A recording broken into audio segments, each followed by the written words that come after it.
ერთად შეგვიძლია ვნახოთ თუ როგორ ცხოვრობს და რითი ცხოვრობს ხიზაბავრა დღეს. სოფელი ხიზაბავრა, რომელიც ასპინძის რაიონის მთაში მდებარეობს, კათოლიკეების ყველაზე კომპაქტური დასახლებაა საქართველოში. სოფლის ისტორია, როგორც აქაურები ამბობენ, ჩვენ წელთაღრიცხვამდე იწყება, ხოლო კათოლიკური აღმსარებლობა ხიზაბავრელებმა მე-17 საუკუნეში მიიღეს. ჩვენთან მოვიდა თურქეთის მისიონერები, მაგრამ ხიზაბავრაში იყო მოკლედ მამასახლისმა მოიწვია თავისი ხალხი და თქვა მივიღოთ თუ არა მამადიანობა. მამადიანობა არ მიიღეს ხიზაბავრელებმა. ამიტომ შემდეგ მოვიდა ფრანგები. მე-17 საუკუნეში ფრანგი მისიონერები.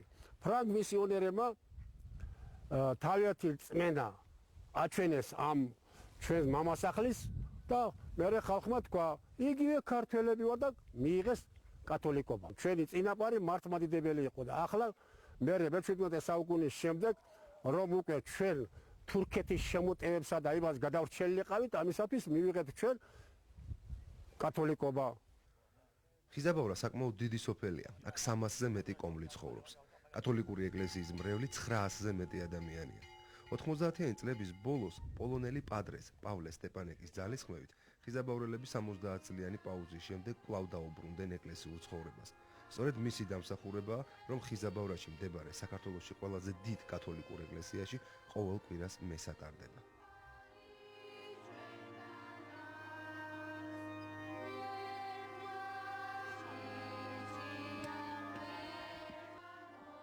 Смысл нашей жизни ордена камильянцев это служба больным. კათოლიკური კამილიელების ორდენის წესდების თანახმად ჩვენ უნდა ვიყოთ იქ, სადაც ადამიანებს უჭერთ.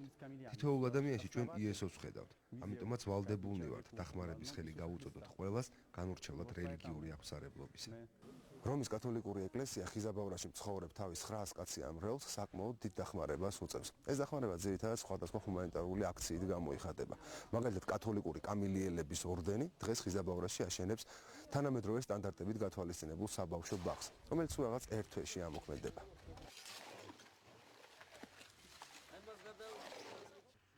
ბაღი ყოველწლიურად 80 ბავშვს მიიღებს და ხიზაბავრასთან ერთად კიდევ რამდენიმე სოფელს უფასოდ მოემსახურება. ისეთი სული მოუთქვა ჩვენ ხალხს, ობოლ ბავშვებს, აი სკოლაში ბავშვს რო არა აქვს, ყველანაირად ყველა დახმარებას უწევენ. შემოაქვს ტანსაცმელი გინდა, მაკარონი გინდა, ვერმიშელი გინდა, რაც კი არსებობს, ზეთი და რამე ყველაფრით პატივსას სცემენ. მოაქვთ ხოლმე ჰუმანიტარული დახმარება, ეხმარებიან მრავალსულიან ოჯახებს, ფქვილით, სულსათით პროდუქტით, რამე ჩასაცმელი დასახურით თუ რამე არის. სამცხე-ჯავახეთის ბუნებრივი რესურსების კვალობაზე ხიზაბავრა მდიდარი სოფელია. მესაქონლეობა, მებაღეობა, მეხილეობა, მებოსტნეობა, მეფუტკრეობა აქ ტრადიციული დარგებია. ფუტკარე ძალიან შემოსავლიანია. ნაკლები შრომა უნდა, მაგრამ ამას უნდა მოგზაურობა. ფუტკარმა თქვა თუ მომგზაურეო და მე შედეგი მიიღეო. მაგრამ მე დრო არ მაქვს, ვერ გამყავს. 3 წელი დამყავდა მთაში. 15 კილომეტრზე. ახლა დრო აღარა მაქვს და ვერ დამყავს. წელს არ წამიყვანია, შემოსავალი ცოტა იყო. ბატონი გიორგი ერთადერთი კაცია სოფელში, რომელიც სამხრეთ საქართველოსათვის საკმაოდ არატრადიციულ მევენახეობასაც მისდევს. ვაზე ვნახე იმერეთში, ბაღდადში ჩემ ბიძაშვილებს გქონდათ, მე შემიყვარდა და იქიდან წამოვიღე ისა ნერგი და დავაგე. ჩვენ წინა მამა პაპას გქონდა დაბლა ვენახები, რომელსაც ვენახეთ და მე გადაშენდა ეს. და მე ახლა მოვაშენე ხიზაბავრაში. ტრადიციები, რომელთაც უკვე 3 საუკუნეა ცხოვრობს სოფელი ხიზაბავრა, უპირველეს ყოვლისა ქრისტიანულია. ხოლო რაც შეეხება კონფესიურ განსხვავებებს, აქ პასუხი ყველას ერთნაირი აქვს. ღმერთი ერთია. გიორგი, ჩვენ ახლა საშუალება გვაქვს გავესაუბროთ უშუალოდ ხიზაბავრას მკვიდრ მოსახლეობას. მე წარმოგიდგენ ჩვენ სტუმრებს, ესენი არიან თემურ პლაკიაშვილი, ადამიანი, რომელიც აი სწორედ იმ საბავშვო ბაღის დირექტორი გახლავთ, რომელზეც სიუჟეტში იყო საუბარი და ბატონი დათო მამუკაშვილი, რომელიც გახლავთ ხიზაბავრას, სოფელ ხიზაბავრას საკრებულოს წევრი. გიორგი, მე მივესალმები ასმეძის რაიონს კიდევ ერთხელ თბილისიდან ხიზაბავრელებს და როგორც შენს მიერ დანახულ ხიზაბავრის ცხოვრების ამსახველი სიუჟეტიდან გაირკვა, კათოლიკე ქართველებს ასმეძის რაიონში თანაცხოვრების და ცხოვრების მარტივად რო ვთქვათ, არანაირი პრობლემა არ აქვთ. როგორც შევიტყვეთ, იქ კათოლიკე მისიონერებიც ხშირად ჩადიან, ჩააქვთ პროდუქტები, მოკლედ რო ვთქვათ, აკეთებენ იმას, რისი სურვილიც აქვთ და ამის ხელშემშლელი არავინ ჩანს. მე მინდა ვკითხოთ ჩვენს გვერდზე მდგომ ბატონებს, ბატონ თემურს და ბატონ დავითს, თუ არ ვცდები, ხო? თუ ყოფილა როდესმე შემთხვევა მათი რწმენის ან აღსარებლობის შეზღუდვა რო ეცადა ვინმეს.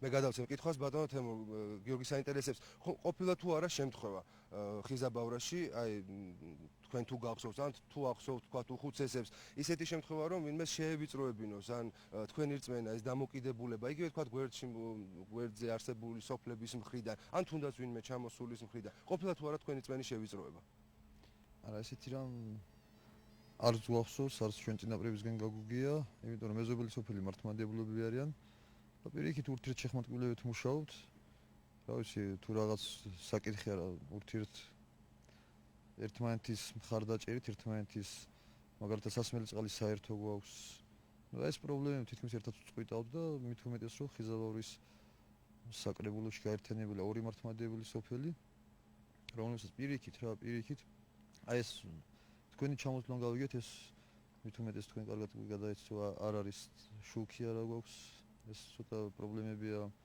ამ სატელევიზიო ანტენის მხრივ და რა ვიცი ესეთი რაღაც გიორგი თუ შეიძლება შეკითხვა ბატონ დავითთან რომ ესეთი რაღაც პირიქით რა სულ პირიქით ხდება ურთიერთ მხარდაჭერი და მე ურთიერთშემოქმედება ბატონ დავითთან გადავალ კითხვით ბატონ დავით რამდენადაც ჩემთვის ცნობილია ძალიან დიდი ურთიერთობების ნათესაური ურთიერთობებიც არის თქვენ სოფელსა და ახლომდებარე მართლმადიდებელ სოფლებს შორის ანუ ეს ამ პრობლემაზე საუბარი ზედმეტია ეს ძალიან უცნაური კითხვაა რომ ჩვენ არა გვაქვს კარგი ურთიერთობა დაუშვათ მართლმადიდებელ სოფლებთან პირიქით არა მაგდაგვარი კითხვა არ ყოფილა რომ ხომ არა გაქვთ არა გვაქვს პირიქით ძალიან კარგი და ურთიერთ შეხმატკილებული ვატიკანის ხელშეკრულების შესახებ თუ იცოდენ რამე რომ მზადდება თქვენ ქონდა თუ არა ინფორმაცია იმ ხელშეკრულების შესახებ რომელიც მზადდებოდა სახელმწიფოსა და ვატიკანს შორის რაიმე ინფორმაცია ყოფილა ან თქვათ ეკლესიაში თუ უთქვამთ ვინმეს თქვენთვის თუ საინფორმაციო ვაკუუმი იყო ეგეთი ინფორმაცია ჩვენთან არ ყოფილა